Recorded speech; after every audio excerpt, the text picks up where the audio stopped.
ஈசன் கரை அறக்கட்டளை நிறுவனர் திரு பாலசுப்ரமணிய ஐயா அவர்களுக்கு பேச வாய்ப்பளித்ததுக்கு முதற்கண் நன்றியை தெரிவித்துக் கொள்கிறேன். மற்றும் இங்கு வந்திருக்கும் ஜோதிட ஜாம்பவான்களுக்கும் ஆர்வலர்களுக்கும் எனது வணக்கத்தை தெரிவித்துக் கொள்கிறேன். முதற்கண் எனக்கு இந்த ஜோதிடத்தை கற்றுக் கொடுத்த அனைத்து குருமார்களையும் வணங்கிக் கொள்கிறேன்.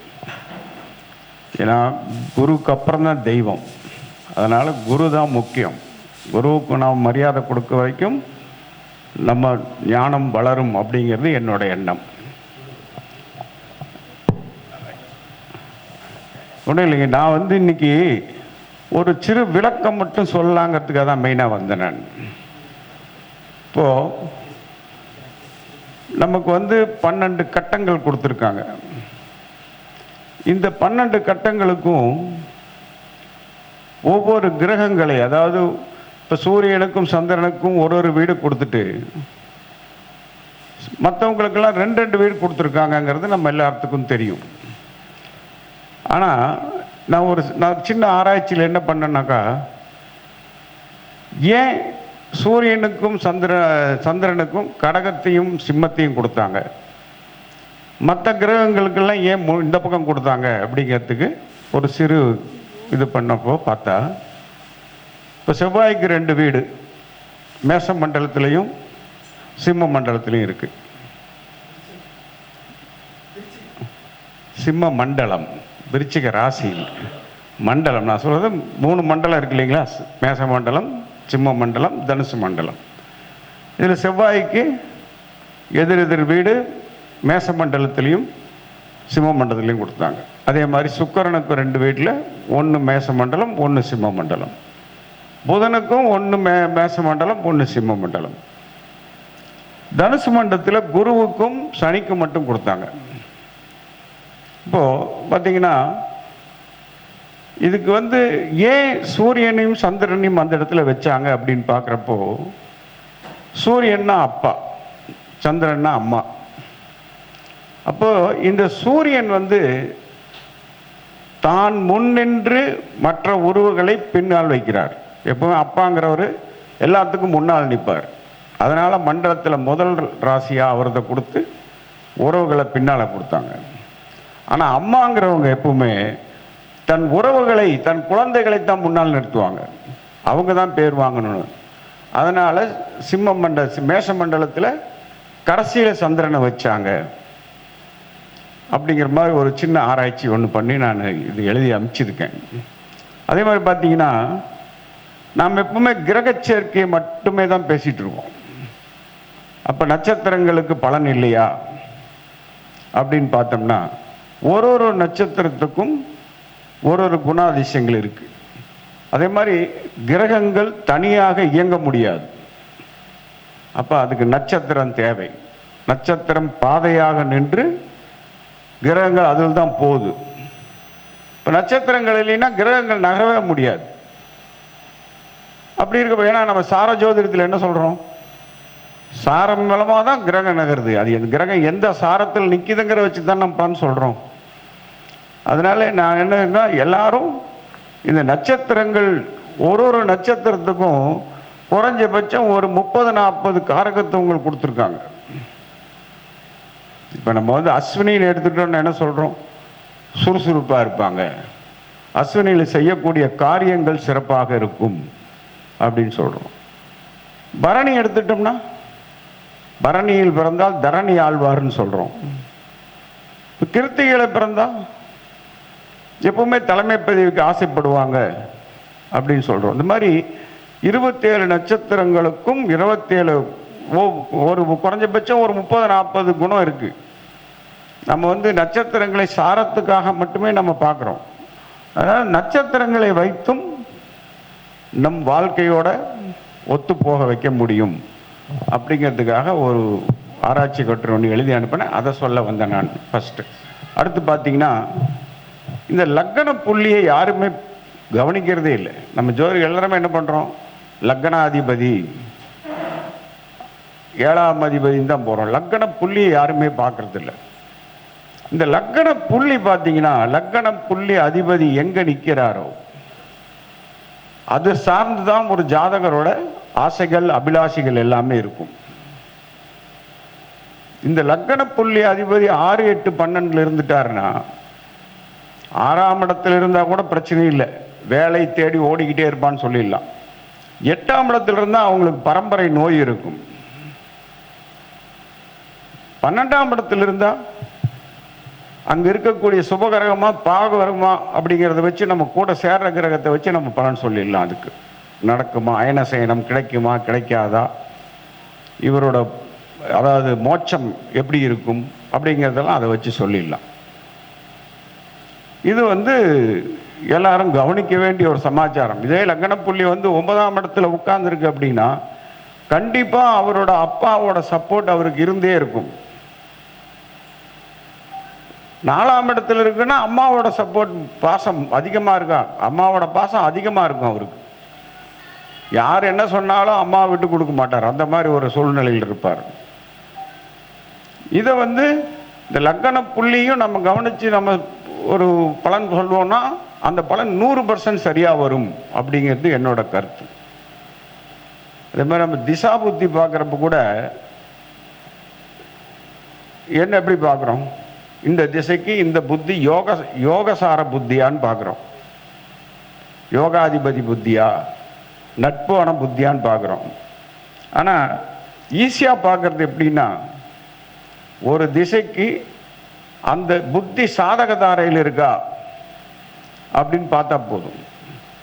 2, 4, 6, 8, 9 இதில் இந்த புத்தி இருந்தாவே அந்த புத்தியில் நல்லது நடக்குன்னு ஈஸியாக சொல்லிடலாம். இது நம்ம இப்போ நடக்கிறது இப்போ சனி திசை நடக்குது. சனி திசை நடக்குதுன்னா இப்போ சனி திசைக்கு யார் யாரெல்லாம் சாதகதாரையில் வருவாங்க? புதன் வந்துடுவாரா, சுக்கிரன் வந்துடுவாரா? 4, 2, 4, 6, 8 9ஆம் இடத்தையும் 9வது புத்தியும் எடுத்துக்கலாம், 9வது நட்சத்திரம் எடுத்துக்கலாம், அதுவும் பிரத்யேகதாரை தானே, அதையும் எடுத்துக்கலாம். இந்த மாதிரி நம்ம ஜோதிடத்தை ஈஸியாக சொல்ல முடியும் அப்படிங்கிறதுக்காக நான் சொல்ல வரேன். ஏன்னா எனக்கு ஜோதிடம் பார்க்குறத விட இந்த மாதிரி ஆராய்ச்சிகளில் இன்ட்ரெஸ்ட் ஜாஸ்தி. அதனால் இது நான் இப்போ இதையும் ஸ்ரீஹரி ஜோதிட வித்யாலயத்துக்கு நான் எழுதி அனுப்பிச்சிருக்கேன். முதல்ல அங்கே ஒரு பட்டம் வாங்கியிருக்கேன், PhD. அடுத்ததாகவும் ஒன்று வாங்கிறதுக்கு ரெடி பண்ணி அனுப்பிச்சிருக்கேன். இது மாதிரி சின்ன சின்ன விஷயங்கள் தான். நம்ம எப்போ பாகவ காரகத்துவங்கள் பேசுகிறோம், கிரக காரகத்துவங்கள் பேசுகிறப்போ கூட நம்ம இந்த திசா புத்தி பேசுகிறப்போ இதையும் சேர்த்துக்கிட்டோம்னா இன்னும் வரவங்களுக்கு ஈஸியாக பலன் சொல்லிடலாம். இந்த புத்தி நல்லா இருக்குமா நல்லா இருக்காதா ஈஸியாக சொல்லலாம். ஆனால் இதில் ஒன்று மட்டும் கவனிக்க வேண்டியது என்ன இருக்குன்னா, இந்த சாதக தாரைகளில் தாராபலம் உள்ள நட்சத்திரத்திலேயே 22வது நட்சத்திரம் வைநாசிகமாக வரும், அதுவும் தாராபலத்தில் தான் வரும். அந்த இடத்த மட்டும் கொஞ்சம் குறிப்பாக கவனித்து சொல்லணும். அதையும் சேர்த்து நம்ம தாராபலன் இருக்கிற நட்சத்திரம்னு வச்சு பலன் சொன்னோம்னா தப்பாக போயிடும். அதையும் கவனிச்சுக்கணும். இது மாதிரி சின்ன சின்ன விஷயங்கள் நான் எப்பவுமே சொல்கிறது ஜோதிடத்தில் நுணுக்கங்கள் யாருக்கு அதிகமாக தெரியுதோ அவங்க தான் ஜெயிக்க முடியும். நான் முன்னாலே சொல்லியிருப்பேன்னு நினைக்கிறேன். சனி இருக்கும் இடத்தில் ஒரு துர்மரணம் இருக்கும். லக்னத்துக்கு சனி எத்தனாம் இடத்துல உட்கார்ந்துருக்காரோ அது என்ன உறவு காரகமோ அது சம்பந்தப்பட்ட இடத்துல ஒரு துர்மரணம் இருக்கும். துர்மரணம்னா இளம் வயசில் இறந்து போயிருக்கலாம், ஆக்சிடென்ட்ல இறந்து போயிருக்கலாம், சூசைட் பண்ணியிருக்கலாம், 3 வகையிலையும் இருக்கலாம். இது சொல்லலாம். அதே மாதிரி சூரியன் எந்த கட்டத்தில் இருந்தாலும் சரி, ஆண் ராசியில் முதல் 4 டிகிரி, பெண் ராசியில் கடைசி 4 டிகிரி. எந்த ஜாதகருக்கு இருக்கோ அந்த ஜாதகரோட அப்பா அவங்க குடும்பத்தை விட்டு பிரிஞ்சு போயிருப்பார். சூரியன் உச்சம் மேசத்தில் நம்ம ஒட்டுக்காக சொல்லக்கூடாது, அந்த இடத்துல சொன்னோம்னாலும் மாட்டிக்குவோம். சூரியன் உச்சம் அப்பா நல்லா இருப்பார், 9ஆம் அதிபதியாக சூரியன் வர்றாரு, உச்சமாக இருக்கார், அப்பாவோட சொத்து கிடைக்கும், அப்பாவோட சப்போர்ட் நல்லா இருக்கும்னு சொல்லிட்டோம்னா மாட்டிக்குவோம். முதல் 4 டிகிரி இது கண்டாந்திர நட்சத்திர பாதங்களுக்கு மட்டும் இல்லை, எல்லா ராசியிலையும் இந்த முதல் 4 டிகிரியும் ஆண் ராசியில் முதல் 4 டிகிரி, பெண் ராசியில் முதல் 4 டிகிரி நீங்கள் பார்த்துக்கலாம்.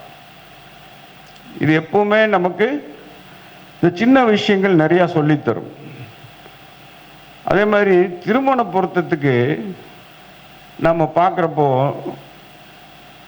திருமணமே இல்லாத ஜாதகத்துக்கு நிறைய பேர் பரிகாரம் பண்ணி கொடுத்துட்டு இருக்காங்க. ஒரு ஜாதகத்தை பார்த்தோன்னா அதுக்கு திருமணம் நடக்குமா நடக்காதா அப்படிங்கிறத நம்ம சொல்லணும்.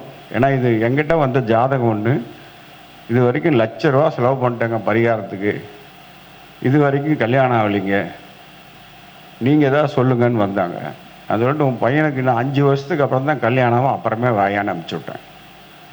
காரணம் என்ன அப்படின்னா, அந்த சூரியன் சுக்கிரனுக்குள்ள வித்தியாச டிகிரி 40 டிகிரி இருக்கு அவருக்கு.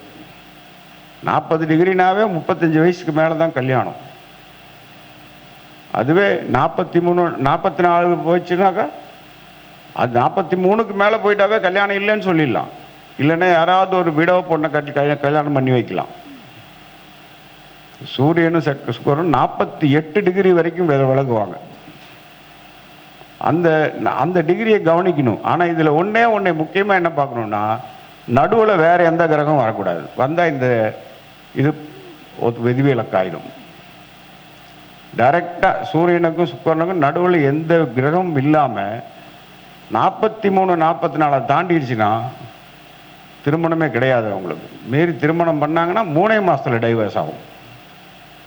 இது சிம்பிளாக பார்த்து சொல்லிடலாம். அதையே பார்க்காம பரிகாரங்கிற பேரில் ₹1,00,000 செலவு பண்ணியிருக்காங்க அவங்க. இது முந்தானத்தில் நடந்த சமாச்சாரம். அதே மாதிரி பார்த்தீங்கன்னா இன்னொன்று கூட நான் சொன்னேன்னு தெரியல இங்கே மீட்டிங்கில், இதுவும் எனக்கு ஆராய்ச்சி கட்டுரை PhD பண்ண சப்ஜெக்டு. ஜென்ம நட்சத்திரம், 7ஆம் அதிபதி நின்ற நட்சத்திரம், லக்ன புள்ளி நின்ற நட்சத்திரம். இந்த 3ல் 2 இடத்துல சூரியன் குரு செவ்வாய் நட்சத்திரங்கள் சாரம் கொடுத்தா, 3 இடத்துலையும் சாரம் கொடுத்தா அவங்க 100% திருமணம் இல்லை. 3 இடத்துலையும் இந்த உடைப்பட்ட நட்சத்திரங்கள் சம்பந்தப்பட்ட திருமணம் இல்லை. 2 இடத்துல சம்பந்தப்பட்டாலும் குழந்தை பிறந்ததுக்கு அப்புறம் டைவர்ஸ் ஆகும். அவங்களுக்கும் பொருத்தம் பார்க்குறப்போ ரொம்ப கேர்ஃபுல்லாக பார்க்கணும். இல்லைன்னா குழந்தை பிறந்ததுக்கு அப்புறம் டைவர்ஸ் ஆகும். இதையும் கவனிக்கணும். அதே மாதிரி கேது 3 இடத்துல சாரம் கொடுத்தாலும் திருமணம் இல்லை. இதெல்லாம் சின்ன சின்ன பாயிண்ட். இதை பார்த்துட்டு நம்ம அவங்களுக்கு திருமணம் இருக்கா இல்லையா, ஏன்னா வர்றவங்களே 30 வயசுக்கு மேலே தான் திருமணம் போகிறது ஆக மாட்டேங்குதுன்னு ஜாதகம் கொண்டு வருவாங்க. 30 வயசு ஆகி அவங்களுக்கு கல்யாணம் ஆகலைங்கிறப்போ அதுக்கு பரிகாரம் மட்டும் பண்ணி வச்சுட்டு நம்ம பேரை கெடுத்துக்கிறத விட அவர்கிட்ட பரிகாரம் பண்ணங்க நடக்கலைங்க ஒன்றும் அப்படின்னு அவங்க சொல்கிறாங்க. அது தேவையில்லையே. நம்ம முதல்ல எப்போ கல்யாணம் நடக்குன்னு பார்த்துட்டு சொல்லலாம்ல. கல்யாணம் நடக்கும் அப்படின்னா இப்போ பரிகாரம் பண்ணுறோம் அப்படின்னா அடுத்த திசா புத்தி மாறுறப்ப கல்யாணம் ஆகிடும்னா தாராளமாக பண்ணி வைக்கலாம். பரிகாரம் பண்ணலாம், எதை வேணால் பண்ணி வைக்கலாம். இப்படி ஒரு சூழ்நிலையில் இருக்கிறப்போ நம்ம கல்யாணம் பண்ணி வச்சு நம்ம பரிகாரம் பண்ணி வச்சு ஏன் பேரை கெடுத்துக்கணும்? அதையும் கவனிக்கணும் அப்படிங்கிறது என்னோட வேண்டுகோள். ஏன்னா ஜோதிடர்களுக்கு ஒருத்தங்கிட்ட அவன் சொல்லி நம்ம நடக்கலை அப்படிங்கிறப்போ அவன் 4 பேர்த்துக்கு சொல்லுவான். நம்ம சொல்லி நடந்தாலும் 4 பேர்த்துக்கு சொல்லுவாங்க. அப்போ நம்ம பேரை கெடுத்துக்காமல் நம்ம தான் பார்த்துக்கணுங்கிறதுக்காக இந்த திருமணம் நடக்கிற விஷயத்தை நீங்கள் கண்டிப்பாக கவனிக்கணும் அப்படின்றது தான் என்னோட வேண்டுகோள். அதே மாதிரி திருமணம் எப்போ நடக்கும் அப்படிங்கிறதுக்கு எத்தனையோ விதிகள் இருக்குது. நாம் என்ன சொல்கிறோம், சாதாரணமாக கோச்சார குரு ஜனனகால சுக்கிரனை பார்க்குறப்போ திருமணம் ஆகும் அப்படின்னு ஒரு விதி சொல்கிறோம். அதே சமயத்தில் நான் ஒரு புக்கில் படித்தது என்னென்னா, லக்னாதிபதி நிற்கக்கூடிய டிகிரி, 7ஆம் அதிபதி நிற்கக்கூடிய டிகிரி, சுக்கிரன் நிற்கக்கூடிய டிகிரி, இந்த 3ஐயும் கூட்டிட்டு அது 360க்கு மேலே வந்துச்சுன்னா அந்த 360 கழிச்சிட்டு மிச்சம் இருக்கிற டிகிரியில் 7ஆம் அதிபதி வர்ற காலத்திலேயோ சந்திரன் வர்ற காலத்திலேயோ திருமணம் ஆகும். இதுவும் நடந்திருக்கு. இது நம்மளை கண்டுபிடிச்சது கிடையாது, நான் படித்தது தான். இதுவும் ஒரு பெரிய ஜாம்பவான் ஒருத்தர் எழுதியிருக்காரு. இது அது மாதிரி சின்ன சின்ன விஷயங்களை நம்ம நோட் பண்ணால் போதும், ஜோதிடத்தில் ஜெயிச்சிடலாம் அப்படிங்கிறது என்னோட முழு கருத்து. ஐயா பேச வாய்ப்பளித்தமைக்கு நன்றி கூறி விடைபெறுகிறேன். நன்றி, வணக்கம்.